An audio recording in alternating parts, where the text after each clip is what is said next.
Happy farming! So ito po yung isasali namin dun sa ating gulayan sa ilalim ng nyugan. So bale, ayan po yung preparation. Medyo nirayahan na siya, yung tudling na yan.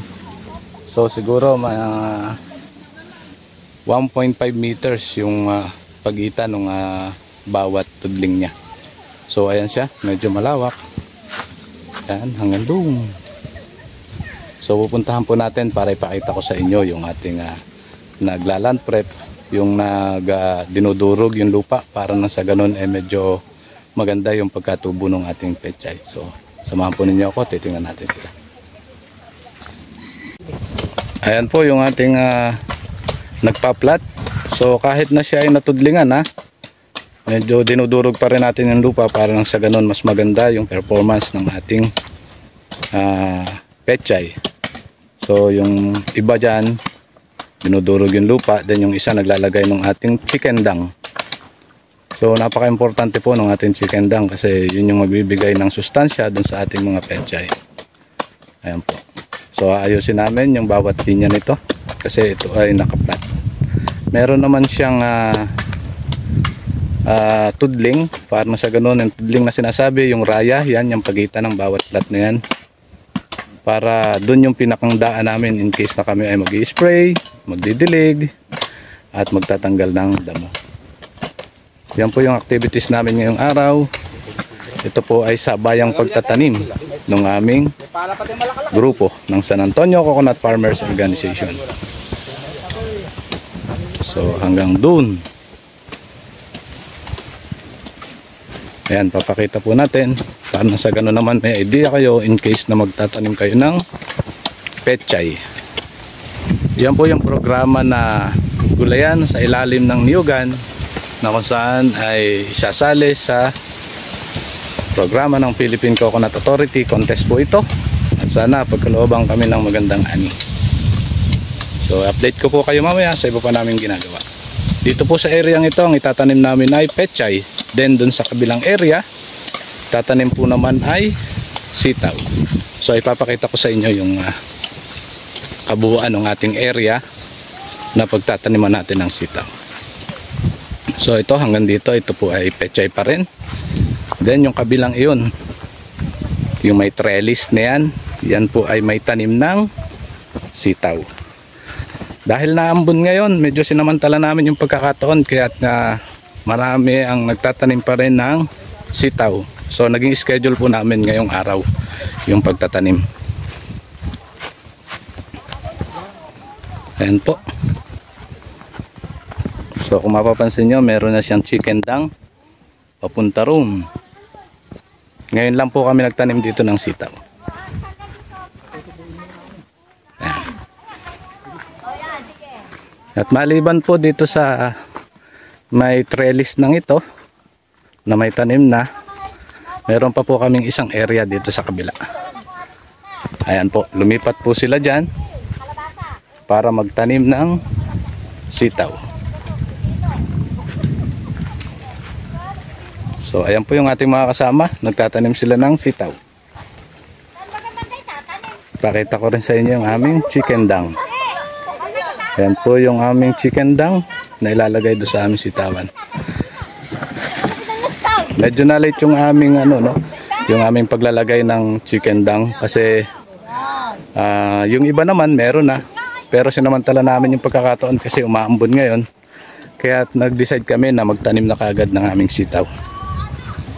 Ang distance po ng sitaw namin ay 1 foot. 1 foot. Ayan. Isang dangkal ko. Ayan, mahigit na isang dangkal ang 1 foot. So ayan. Ayan pa. Hanggang doon. Hanggang doon. Ayan pa. So may intercrops ito na coconut, no? Tulad ng sinabi ko nung nakaraan. Naka-intercrop sa ating coconut ang ating sitawan. Ayan po, medyo madami kami na nagtatanim para mabilis matapos dahil umaambon ngayon.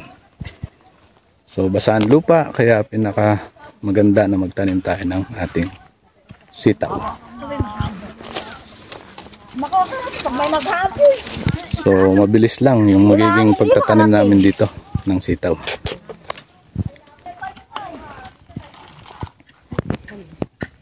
Kung mapapansin po nyo, no, bali doon natin itinatanim sa tabi ng ating medyo kanal ng bangbang dahil medyo na late yung ating ipot ng paglalagay. Doon natin ilalagay yung ating mga chicken dung o yung ipot para na sa ganun ay medyo mapakinabangan ng ating halaman. So ganyan po yung paraan ng pagtatanim nila. Ayan po. Pinapakita ko lang para sa ganun may idea tayo in case na tayo ay magtatanim. Ayan. Ayun, may panukat siya. Doon itinalagay sa medyo tabi ng ating bangbang dahil ngayon ay panahon ng harap tayo sa tag-init. Para pag umulan, medyo malapit siya doon sa pinakang bangbang o yung drainage ng ating tinatawag na flat. So ganun po yung ginagawa natin. Ayan po yung iba. At meron pa po doon sa dulo. Puntahan din po natin sila. Ang distance po ng ating tanim, ulitin ko lang, ay 1 foot Hindi talaga in row. dapat talaga Ayan. pukari. O di bumili ako. Ayan po yun sila. Para nang sa ganoon makita natin na sila ay nagtatanim ngayong araw. Ito po yung general appearance ng ating isang pwesto sa sitaw. Then may sitaw din po doon sa bandaran.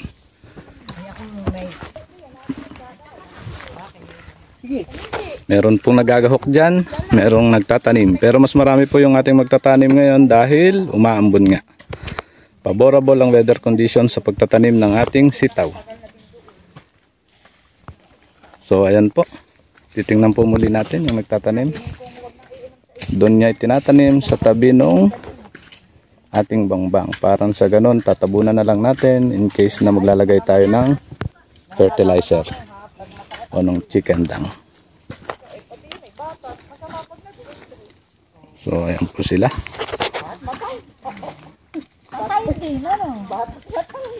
Ay, hindi. Ang inaano ko yun ay ano.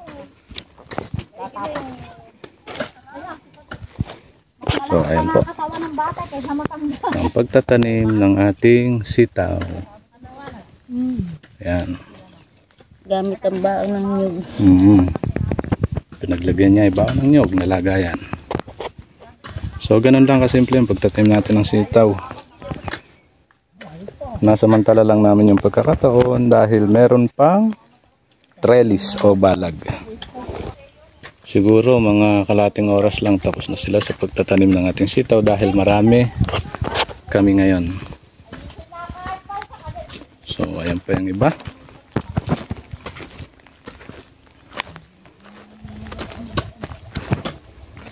Yung pong isang ating kasama, siya yung naggagahok o pinapaganda niya yung tataniman natin ng sitaw. Ayan. Medyo ginagawak niya, nilalagyan niya ng bangbang. Then doon sa tabi nung pinakang bangbang o nung kanal, doon sila magtatanim ng ating sitaw. Dahil harap ngayon sa tag-init, para in case na umulan, madali siyang madilig. Then yung ating chicken dung ay doon din natin ilalagay sa ating mga sa ginagawang drainage na yan o yung tudling na yan, yung bangbang. So yun po yung ating ginagawa.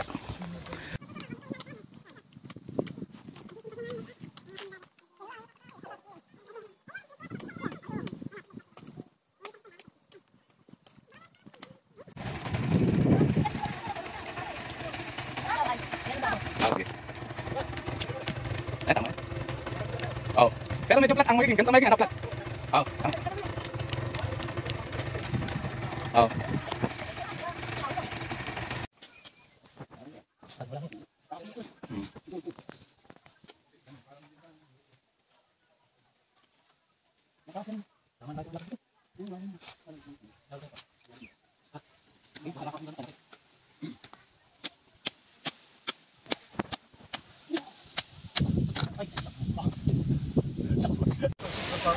Ayan po, nasabog sila ng ating urea. Mapapansin nyo may mga puti-puti. Yan po yan. So dalawa yung sumasabog natin. Ayan sila.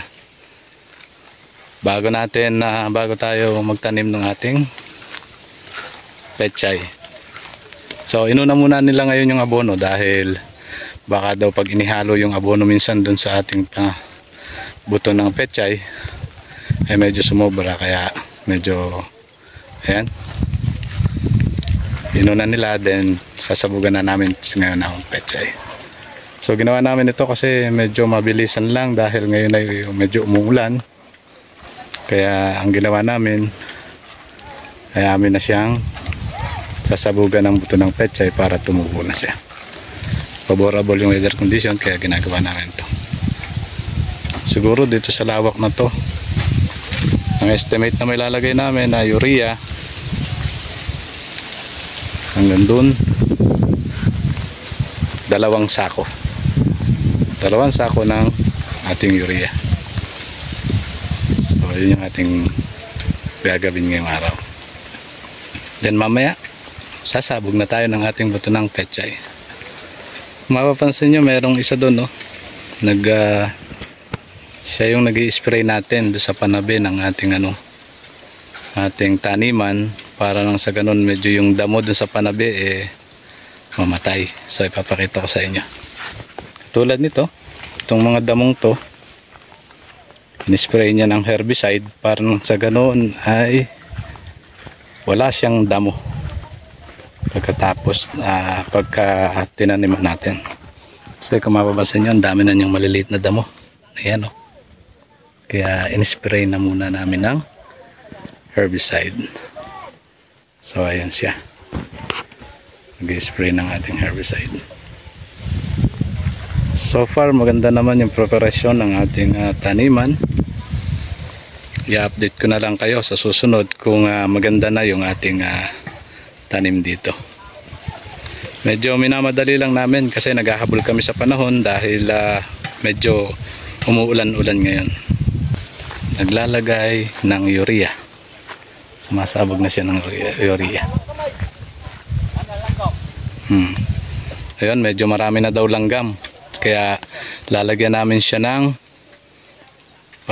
ihahaluan namin yung aming itatanim na pechay para hindi siya hakutin ng langgam. So ang ginagamit namin ay yung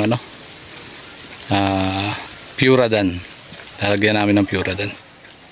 So dalawa yung approach natin. Itong isa ay broadcast kasi medyo maluwang siya. Then itong isa ay ginagawa natin, ikinakamat talaga natin siya. Yan yung nagtatrabaho dyan. So lalagyan pa niya ng abono, organic fertilizer na may chicken dung. So yun yung ginagawa. Yan, mapapansin nyo yung ibabaw kaya medyo black yan. Kaya black yan, meron niyang organic fertilizer at saka yung ating chicken dung na may halong rice hull. So yun yung ating ginagawa ngayon. Ito naman yung tatlo. Ayan yung tatlong yan. Yan yung nagpa-plot ng ating bed. Sinisigurado nila na yung ating bed ay medyo durog yung lupa dahil medyo buo-buo siya, para mas makapenetrate yung ugat ng ating pechay. Inaayos nila. Then sa ibabaw lalagyan ito ng organic fertilizer at saka yung sinasabi ko na chicken dung o yung ipot ng manok. Ito medyo natapos na nila kanina. Ayan, o, kung mapapansin nyo, malinis na siya, durog na ang lupa. So ayan yung mga flat bed na ginawa nila. Ready na to na taniman. Lalagyan na lang natin ng abono ng ating ipot ng manok, organic fertilizer. Then sasabog na tayo ng ating pechay. So hanggang doon medyo maluwang to. Then ito yung isa natin. Ayan si Pangulo. Siya yung naglalagay ng ating organic fertilizer sa ibabaw ng flat. Kung mapapansin nyo, napakalaking tulong ng ating back na drum, no? Kasi yun yung lagayan natin ng ating mga abono then hinihila lang, then saka niya pinapala, doon niya kinukuha yan nga. Kaya malaking pakinabang yung ganito. Kaya doon sa iba, kung meron kayong mga magagamit na ganito, pwede nyo naman gayahin para nasa ganun medyo maging magaan ang trabaho ng bawat isa. Yun lamang, i-update ko kayo ulit mamaya. Pupunta na yung ating mga member. Ayan, medyo meron siyang anahaw kasi umuulan ngayon. So isa pa ring magandang ma-share ko sa inyo na bagay na ulan, medyo pwedeng maglagay ng anahaw sa likod para hindi mabasa. Ang tawag nila ay kapa. Ayun, so hindi pa tapos yung dalawa natin na tigapag broadcast ng ating urea na fertilizer. Ayan, at ayan na yung ating mga member. Si Superman, Superwoman. Then ito yung nag-spray natin para masigurado natin na walang damo ang ating halamanan. Kaya yung palibot na tabi ay ni-spray niya. So ayan, yan po yung ating magpe-prepare ng plat. Ganyan kami karami.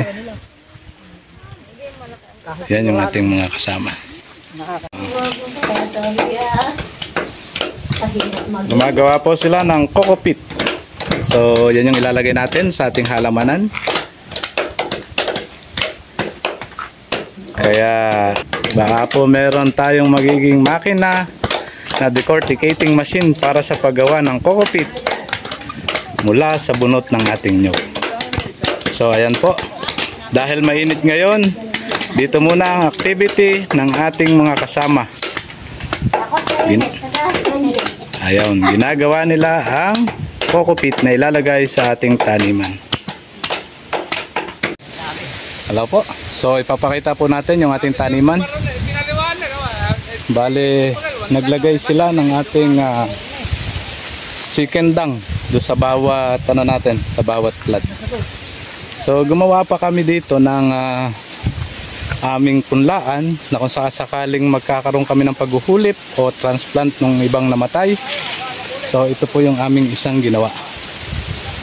Kung mapapansin nyo, meron po siyang mga tinadtad na bunot mula sa ating nyog. Para na sa ganun maganda yung niya, maging porous yung lupa, makasingaw siya. So ito yung possible na pagkunan namin ng mga binhi o ng mga punla na itatanim namin doon sa iba. Pero sasabugan na rin namin siya, ito lang medyo makapal para mas maganda yung ating taniman. At masigurado natin na yung iba na medyo kung meron mang hindi tumubo na lugar, so kukuha tayo dito ng pang hulip o pang transplant para maging kompleto pa rin yung ating tanim. So dalawa siya, ayan siya, na kung mapapansin nyo yan ay maraming may nakalagay na ating coco pit. Yan yung ating taniman. So pinapakita ko to sa inyo para sana makapag-share kami ng aming ginawa. At kung applicable sa inyong lugar ay pwede po ninyong gayahin para sa ganoon maging maganda rin yung ating halaman. At tinaasahan namin sana abiyang kami ng panahon, maging maayos lang ang panahon, ay magiging maganda ang aming production. Papakita ko sa inyo yung mga kasama ko na nagtatrabaho. Ayan po sila. Bale, gagawa sila ng bed ng plat natin. So pinaplat nila yung medyo ibabaw, parang sa ganun medyo maluwang yung ating lalagyan ng ating pechay. Bale, ang mangyayari dito ay na lang siya, i-broadcast na lang namin sa kanya at para sabay-sabay kung sakasakali yung ating pagtubo ng ating mga pechay. So ayan po, marami kami ditong nagtatrabaho. Yung isa nagpa-plat, ayan, then may nagsasarol, eto siya, then yung nakadilaw nagpapala para masigurado natin na maganda yung ating bed. So yun yung ginagawa natin para sa ganun naman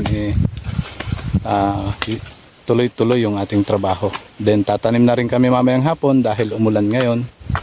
So sana medyo umulan pa sa susunod na araw. Ito po yung isa.